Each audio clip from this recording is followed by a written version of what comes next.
You finish your meal at a Chinese restaurant.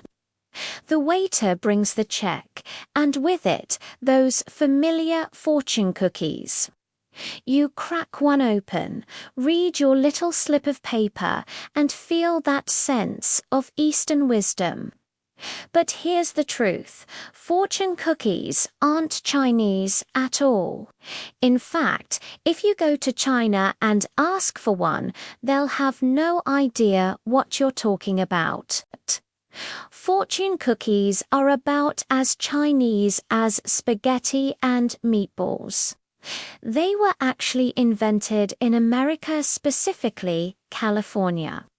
And here's the twist.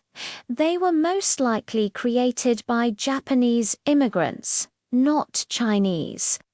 Picture this. It's the early 1900s, and Japanese tea gardens are a popular attraction in San Francisco. Visitors sip tea, admire the beautiful gardens, and at the end of their visit, they receive a small, folded cookie with a thank you note tucked inside. Sound familiar? Now, this is where it gets messy. Multiple people claim to have invented the fortune cookie. Makoto Hagiwara says he created them at the Japanese tea garden in San Francisco's Golden Gate Park around 1909, serving them as a thank you to visitors. But hold on, there's another claimant. David Jung, founder of the Hong Kong Noodle Company in Los Angeles, says he invented them in 1918, handing them out to poor people on the street with inspirational Bible verses inside. This dispute got so serious that in 1983 it went to a mock trial, a real court case to settle who invented the fortune cookie. The judge's ruling, they sided with San Francisco.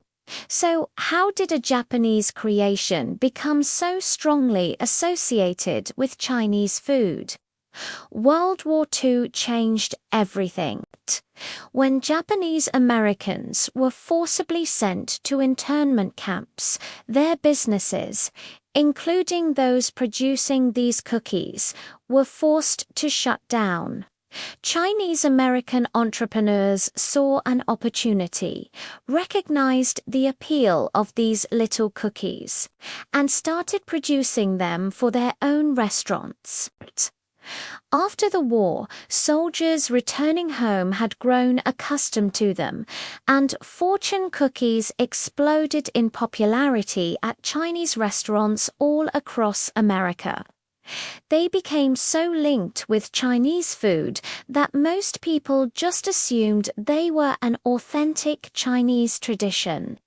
Here's the most ironic part. In the 1990s, fortune cookies were actually exported to China as an American novelty. People in China were completely confused by them, seeing them as a bizarre American invention. There's even a documentary called The Fortune Cookie Chronicles, where the host brings fortune cookies to China, and the locals are totally baffled. Some Chinese restaurants there do serve them now, but almost exclusively to cater to American tourists who expect them. If you want to find the real inspiration, you have to look to Japan. There's a traditional cracker called the Sujira Senbei, which has been made near shrines in Kyoto since the 1800s. It's larger, darker, made with miso and sesame, and yes, it contains a paper fortune. The American fortune cookie is basically a sweeter, lighter adaptation of this Japanese tradition, adopted by Chinese restaurants and mistaken as Chinese by the entire Western world. So, the next time you crack open a fortune cookie, remember you're not just getting a prediction. You're experiencing a beautiful accident of history. It's a Japanese tradition, reimagined in California, adopted by Chinese immigrants, and now beloved worldwide as something it never really was. Sometimes the best stories are the ones that don't quite make sense. Thanks for watching. If you enjoyed this, don't forget to like and subscribe for more surprising stories.